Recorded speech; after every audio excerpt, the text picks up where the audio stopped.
What's going on, guys? Wow, you're really close to me right now. He likes it too.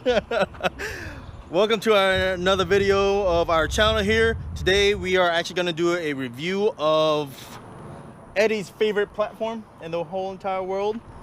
This is a Mark VI Golf R. Eddie, tell me about tell me about this build that you did. So this got the E8 treatment. Our build consists of basically JE pistons, which is 83 mil, higher compression 1011. We are using the Wiseco boost line rods, which I always offer on my builds. We also have the Ferrera valve springs with the Ferrera valves exhaust and intake. It does have ARP main studs and head studs. No port, no polish on the head. He was trying to daily at anywhere from 500 to 600, so that's all he needs. Currently he is on an APR turbo kit using a Mabotec M500 full frame turbo on this. So turbo is rated for 500. We've seen a little bit over 500 with some of his turbos. Of course, you see that instead of running the full APR intake, you can see that he's running the IE open air intake. He likes all the turbo sounds. But yeah, let's get into it, see how this thing drives. This right here is Sayad. He's the actual owner of the vehicle. How do you like the car so far? Love it, man. Ever since day one. I first came to EA, I told Eddie, hey, I'm just gonna do a intake and a downpipe and a stage 1 tune. He looked at me and just laughed. And then like 6 months later, we're doing a full build of the engine. Yeah. It also has a high pressure VIS fuel pump. It's rated for like 800 on E. We're never gonna see that, but we might as well be safe when it comes to fueling. And then he has Mabotec injectors as well, which he says nothing on the market can outflow it. And then it's got a TTRS low pressure fuel pump as well. We're running E50 right now and it still seems to hold. It's running pretty good. It hasn't started maxing out yet. If it does max out, probably gonna go Bartec. I know they say they probably run about 700, so you can push. So it'll get me where I need to be at for now. So far on the tuning, how many tunes would you say you've gone through so far? Is the car anywhere near being done, or we're still in the beginning stages of it? Just the beginning. I think we're like a third revision right now. Oh, okay. So yeah, we're just starting. So it's not really pushing a whole lot right now. We're just still trying to get the car to where we're comfortable. We just want to get it, so it drives. I have the drivability, and then once we know everything's fine, the fueling is there, everything is there, then we can turn up the power. Bet. All right, let's take it for a ride and see how she feels.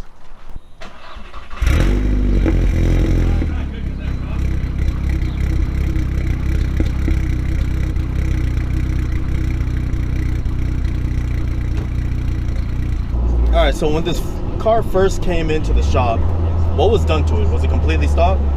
It was bone stock when it came to us. I know he got in contact with me. He wanted to get a downpipe installed. Gave him a price. I gave him a day, and he said he couldn't wait that long. Well, 2 weeks came by. The shop that originally he was supposed to get installed, they didn't get a chance to install it. He hit me up, and I said, "Yeah, I'll take you in that same day." And we did the downpipe install. But from that day on, that's when everything started. Nice. All right, so what's the exact build as far as what exhaust is you running? Because obviously this isn't stock. Well, I got a shot of the cold start. I don't know how I feel about the sound. I don't know how you feel about it. What do you think? Definitely needs a catback exhaust. Like I mentioned in the video before we brought it for a test drive. He is running the APR kit, so the APR kit does come with its own downpipe for that specific turbo kit. We'll see. And he's running the stock catback. Me personally, I love the Corsa exhaust. I think a Corsa exhaust would sound amazing on this car. But I know that's in the works for him at the moment. Right now, he just waiting on getting couple of stuff together, and we'll go from there with the exhaust. This being a fully built engine, how do you think the car will be for his liking as far as a daily driver goes? So I think he's gonna like it. I mean, it is a higher compression, So the turbo is gonna spool up a little more quicker than a normal compression engine. Normal compression on this Golf R, if I'm not mistaken, is 9.6 or 9.3. We did bring it up to 10.1, so that is gonna help with spool a little bit. Not a lot, but it is gonna help.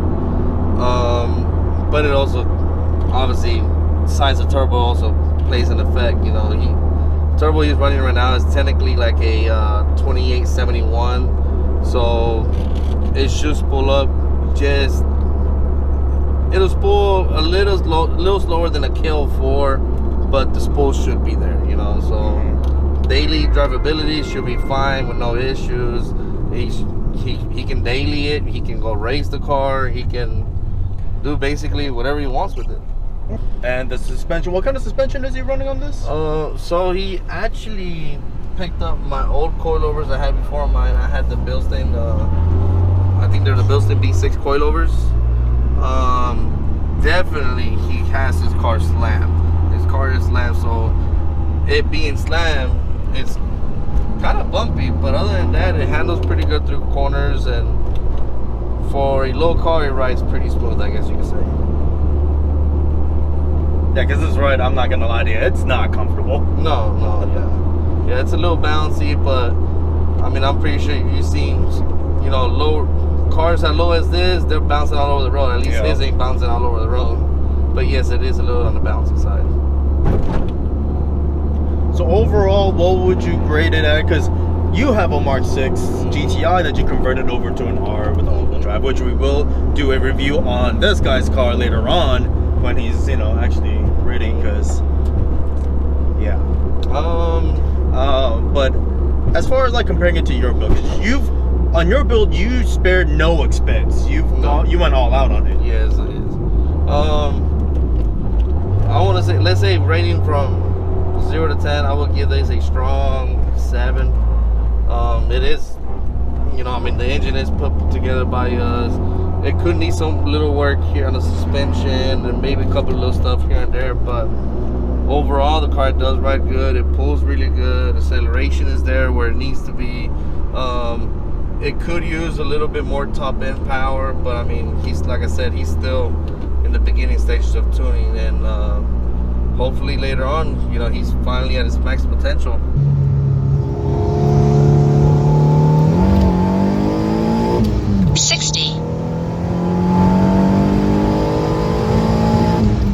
Quarter mile.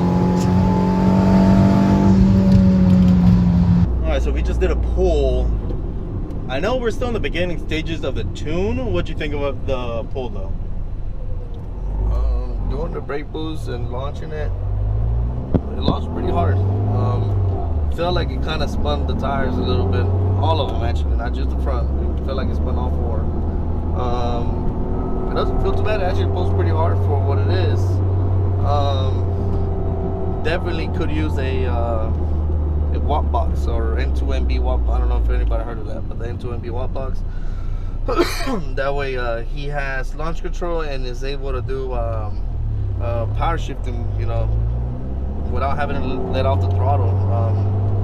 I feel like that's what's killing him between shifts, because I would power shift it, but it ain't my car. I'm not fixing to break it. But he could definitely use a watt box. I think once he gets a watt box, that'll definitely improve his times and acceleration between shifts. I'm gonna do a 40 roll. I'm gonna go ahead and brake boost it.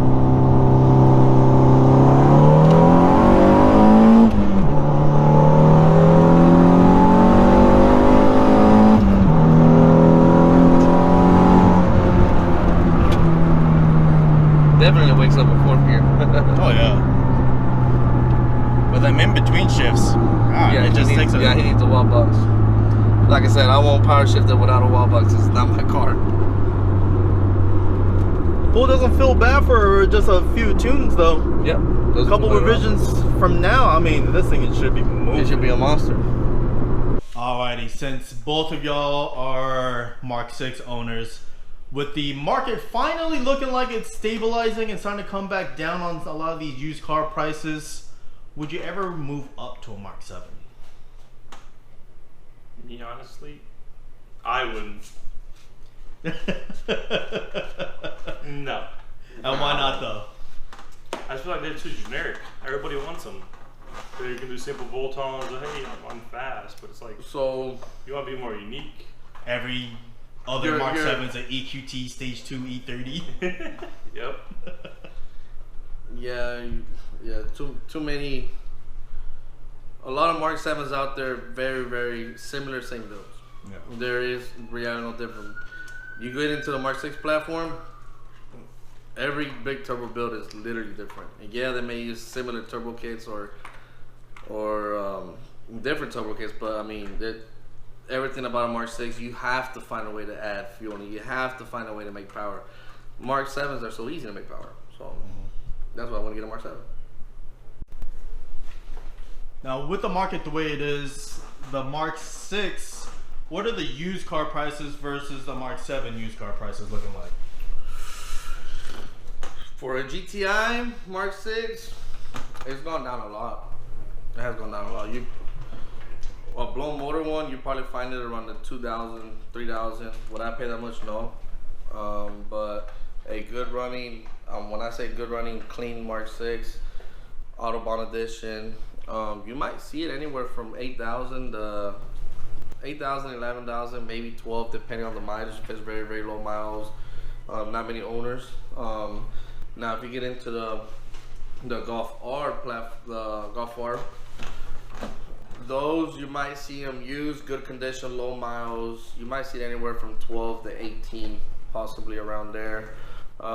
Usually, if they're cheaper than that, that's because they got something wrong with them, or they're very high miles, or the paint's not really in good condition and all. But so in the Mark 7s, the GTIs are still hanging around a little. I want to say I think the cheapest I've seen lately have been like $15,000 to $18,000. The Mark 7 Rs are of course still high 20s and 30s. Yeah. Now, with that price difference between the Mark 6 and the Mark 7, do you think getting a Mark 7 is worth it? Or would you say just get a Mark 6? It's honestly all owner preference. A lot of kids nowadays, they just want to buy a car, and the easier it is to make it fast, that's the route that they're going to take. So in reality, if you want to make power, the Mark 7 is the way to go. But to me, the body lines of a Mark 6, everything, and I do like a little bit, I guess you could say I like to work a little bit hard, because they're harder to make power, but I would choose a Mark 6 over a Mark 7 definitely. Now, both of y'all have ridden and driven several Mark 7s. How's it like drive? Does it feel more comfortable to drive a Mark 7, or is it more fun to drive a Mark 6? I have more fun driving a Mark 6. The Mark 7, I do notice, is a little more tighter, more comfortable to drive. But I would choose my Mark 6 over the Mark 7. I don't know about that, but Mark 6, yeah. I mean, I've driven Mark 7s and they don't feel as, how would I say, as engaging, because you just, especially with the DSG, you're not, I'm a manual guy. I mean, so I would always pick a manual over a DSG, even though, of course, DSG will always be more superior and be faster, but I'll still stick with a manual Mark 6. Depending on driver. Depending on the driver. Yeah, this guy drives his Mark 6 like it's a DSG, and it's a standard. I've proved a couple of people wrong, and I have launched my manual harder than a DSG can.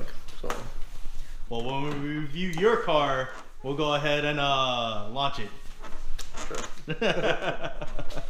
All right, guys. I think that's it for now. Now, of course, we will review a Mark 7 and get a review point and kind of a Mark 7 owner's own viewpoints on Mark 6 versus Mark 7. I would prefer to get somebody who's owned a Mark 6 and a Mark 7 so that they can kind of give an unbiased opinion, which I do have somebody in mind. We'll go ahead and ask them. But yeah, if you're in the market for a GTI and you don't want to really fork out the money for a Mark 7, as you can see here with these two guys who have owned the Mark 6s, it's not a bad option to go with a Mark 6 GTI or Mark 6 Golf R. So with that being said, thanks for watching, guys, and hope you all have a wonderful day. See you later.